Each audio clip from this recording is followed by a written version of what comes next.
जय हिंद। नमस्कार दोस्तों, welcome to top edge institute. आज की वीडियो में हम देखेंगे 2025 में जो एग्जाम हुई है उसका कट ऑफ क्या जा सकता है। आज उस पे बात करेंगे। तो जो भी एनालिसिस है उसको देखते हैं कि हमारी जो एग्जाम हुई है वो एग्जाम लगभग लगभग 1.5 महीने चली है। 1.5 महीने चली है, जिसमें 30 अक्टूबर से लेके 15 दिसंबर 2025 तक ये एग्जाम चली है। तो देखेंगे कि क्या कट ऑफ जा सकता है एक्सपेक्टेड, और पुराने कट ऑफ पे भी बात करेंगे। कौन कौन से एक्स फैक्टर जो है वो काम करते हैं कट ऑफ के लिए, तो वो बात करेंगे। कितने पद के लिए परीक्षा हुई है, आज के जो मुख्य बिंदु है वो कितने पद के लिए परीक्षा हुई है, कितने विद्यार्थियों ने परीक्षा दी, कितने विद्यार्थी फिजिकल के लिए बुलाए जाएंगे, क्या कट ऑफ किस पे निर्धारित करेगा, पिछला कट ऑफ क्या रहा सीबीटी का, कितने नंबर वालों को बुलाया जाएगा और कम नंबर आने वाले क्या करें। तो आज इन सारे मुख्य बिंदुओं पे हम बात करेंगे। टोटल ये जो मुख्य बिंदु हमारे 7 है, इन 7 बिंदुओं पे बात करेंगे। जैसे कि आपने मेरी पिछली वीडियो देखी ही होगी, ईएसबी कैलेंडर 2026 आउट हो चुका है ना? जिसमें हमें टोटल 18 एग्जाम्स के बारे में बताया गया, शेड्यूल जो है वो बताया गया है। जिसमें अभी ये जो 2026 का कैलेंडर डिसाइड हुआ उसमें महिला सुपरवाइजर, होमगार्ड, पटवारी और कुछ वर्गों की एग्जाम के बारे में नहीं बताया गया, जिसके बारे में हम बात करेंगे। देखते हैं ये जो शेड्यूल था, इसमें टोटल 18 एग्जाम, जिसमें 18वें नंबर पे जो एग्जाम थी वो एमपी पुलिस कांस्टेबल की थी। जो कि यहाँ पे बताया कि 2026 अक्टूबर 2026 में ये एग्जाम कंडक्ट कराने का है। इसके द्वारा ईएसबी द्वारा ये वापस एग्जाम कंडक्ट कराना है अक्टूबर 2026 में। तो हम देखते हैं, तो पहला हमारा जो था हमारा कि एग्जाम्स जो थी वो कितने फॉर्म भरे गए, है ना, कितने पद के लिए थी, तो ये देखते हैं। तो जो हमारी एग्जाम थी वो 7,500 पदों के लिए एग्जाम थी। तो जो हमारी एग्जाम थी वो 7,500 पदों के लिए एग्जाम थी, जिसके लिए फॉर्म कितने भराए गए, जिसके लिए 9,76,000 फॉर्म भराए गए। इन 2,76,000 फॉर्मों में से टोटल जो एग्जाम में अपेयर हुए हैं वो 70% अपेयर हुए। किसका 70%? इसका 70% एग्जाम देने के लिए अपेयर हुए, जिसका 70% बनता है लगभग लगभग 7 लाख बच्चों ने एग्जाम दी होगी। 7 लाख बच्चों ने एग्जाम दी। इन 7 लाख बच्चों में से हमें जो पोस्ट का है, इस पोस्ट का 7 गुने बच्चों को बुलाया जाएगा। पोस्ट का 7 गुना बच्चों को फिजिकल के लिए बुलाया जाएगा। तो इसका 7 गुना कितना होता है? इसका 7 गुना होता है 52,500 बच्चों को फिजिकल के लिए बुलाया जाएगा, और इसी फिजिकल में से 7,500 बच्चों को 7,500 बच्चों को अपॉइंट किया जाएगा। इसी 52,000 में से 7,500 बच्चों को पोस्ट किया जाएगा, अपॉइंट किया जाएगा। आगे देखते हैं, जो हमारे मुख्य बिंदु था उसमें था कितने विद्यार्थी परीक्षा दी, ये भी हमने बात कर ली। कितने फिजिकल के लिए बुलाए जाएंगे, ये भी बात कर ली। अब बात करते हैं कि कट ऑफ जो है 2025 का कट ऑफ किस किस चीजों पर आधारित होगा। 2025 का जो कट ऑफ है वो किस चीजों पर, किन फैक्टर्स पे आधारित होगा। तो पहला तो है कि कितने एग्जाम में अपेयर हुए, एग्जाम में अपेयरिंग कितने थे, कितने अपेयर हुए। तो जैसे कि हमने देखा 70% बच्चे अपेयर हुए। हमने देखा कि 70% बच्चे अपेयर हुए, जिसमें टोटल 7 लाख बच्चों ने एग्जाम दी होगी। ये हो गया। दूसरी चीज है कि एग्जाम जो थी उसमें वैकेंसियाँ कितनी थी। तो वैकेंसी हमारी 7,500 वैकेंसीज थी। वैकेंसी भी एक मेन फैक्टर होता है, क्योंकि अल्टीमेटली उसका ही उतने ही बच्चों को फिजिकल के लिए बुलाया जाएगा। अगला है एग्जाम्स का लेवल क्या था, एग्जाम लेवल क्या था। क्योंकि लगभग लगभग 1.5 मंथ एग्जाम चली, 1.5 मंथ एग्जाम चली है। इसमें 2 शिफ्ट में एग्जाम हुई है। 2 शिफ्ट में एग्जाम हुई है, तो बहुत सारी एग्जाम्स मतलब हुई है। तो हम ये देखते हैं कि अलग-अलग एग्जाम्स के अलग-अलग लेवल्स होते हैं। एग्जाम लेवल डिसाइड करेगा, एग्जाम कितने टाइम चली ये डिसाइड करेगा, क्योंकि यही सारी चीज़ें डिसाइड करेगी। और जो मेन सबसे बड़ा एक्स फैक्टर आता है हमारे लिए, नॉर्मलाइजेशन। नॉर्मलाइजेशन सबसे मेन फैक्टर है, क्योंकि यही डिसाइड करेगा कि आप फिजिकल के लिए बुलाए जाएँगे या नहीं। एक बच्चा जो है उसकी उसकी शिफ्ट नॉर्मल थी, है ना? उसकी शिफ्ट क्या थी? उसकी शिफ्ट नॉर्मल थी, लेकिन उसके नंबर 80 आए, है ना? और एक जो था जिसकी शिफ्ट जो थी वो टफ थी, लेकिन उसके नंबर कितने आए? 65 आए। तो इसके नंबर बढ़ के 70 से 75 हो सकते हैं। वहीं ये जो 80 वाले के नंबर है ये घट के 70 से 65 के बीच में भी हो सकते हैं। तो जो नॉर्मलाइजेशन है वो ही सबसे बड़ा मेन फैक्टर रोल यहाँ पे अदा करेगा। अब बात करते हैं 2023 का जो कट ऑफ था वो क्या रहा है, क्योंकि अल्टीमेटली हम प्रेडिक्शन ही लगा सकते हैं, प्रेडिक्शन ही लगा सकते हैं, क्योंकि हम ना तो पीएबी का पीएबी खुद ना डिसाइड कर सकता, अभी ये बता सकता कि कितना कट ऑफ जाएगा, क्योंकि अभी सभी लोग प्रेडिक्शन निकाल सकते हैं, वो तो फाइनल जब रिजल्ट आएगा तभी पता चलेगा।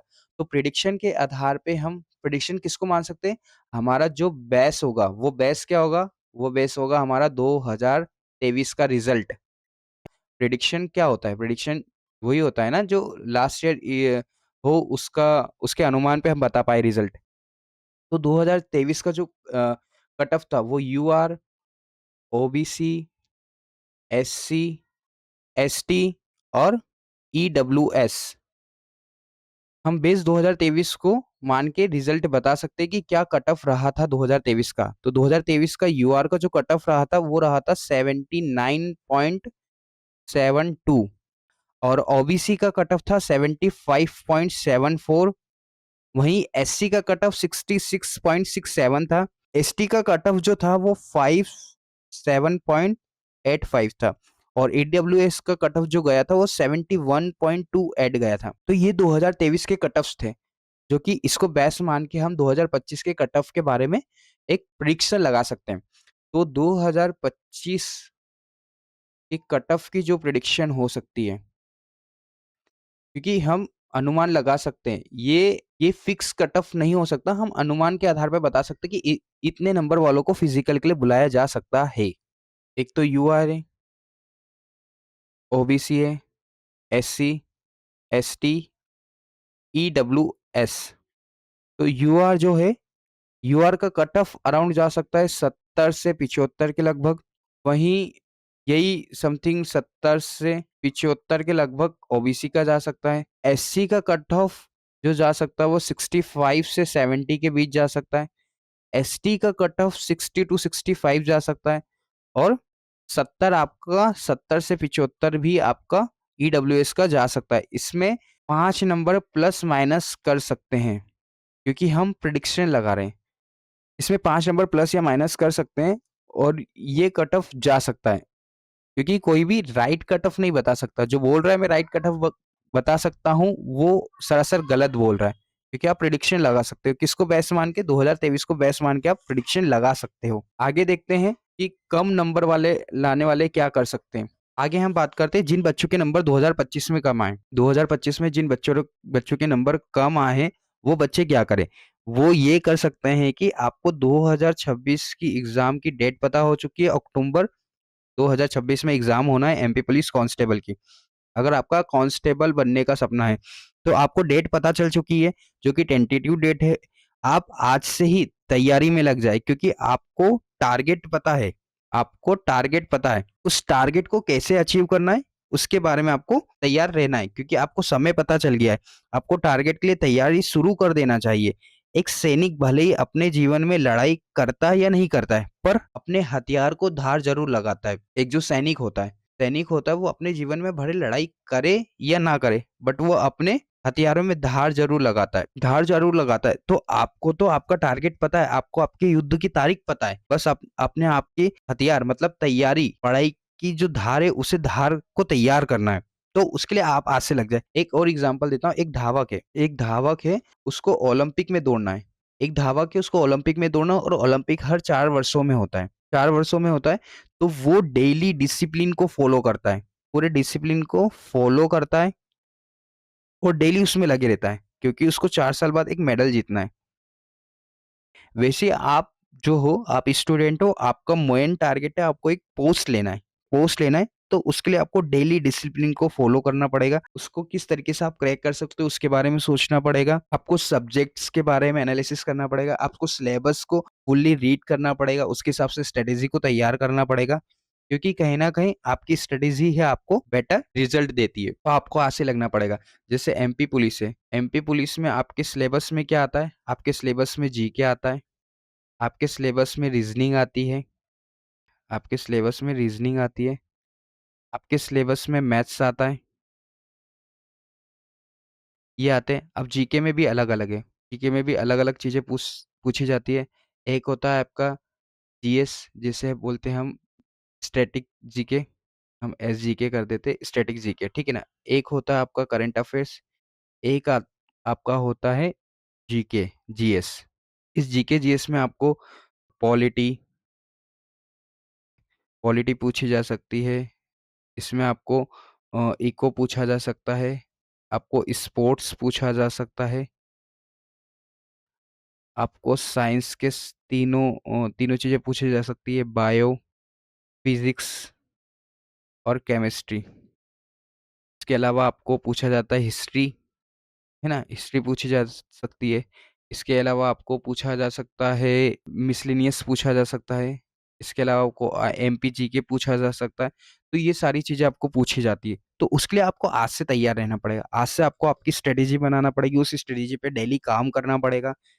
तो हमारे द्वारा भी एक क्लासेस ऑर्गेनाइज़ की जा रही है जो है मैथ्स की। मैथ्स की क्लास स्टार्ट कर रहे हैं हम नंबर सिस्टम से, जो कि आज ही वो क्लास या कल आपको मिलेगी। तो उसके लिए आप आज ही चैनल को सब्सक्राइब कर लें जिससे आपको लेटेस्ट नोटिफिकेशंस मिलते रहें। और ये वीडियो को आप लाइक करें, शेयर करें, जिसने एग्ज़ाम दी है वो एनालिसिस देख पाए। और कमेंट में ज़रूर बताएं कि हम और क्या हमारी चीज़ में इम्प्रूवमेंट कर सकते हैं और आपके लिए क्या कर सकते हैं। कमेंट सेक्शन में ज़रूर बताएं। तो आज की इस वीडियो के लिए बस इतना ही। थैंक यू, धन्यवाद।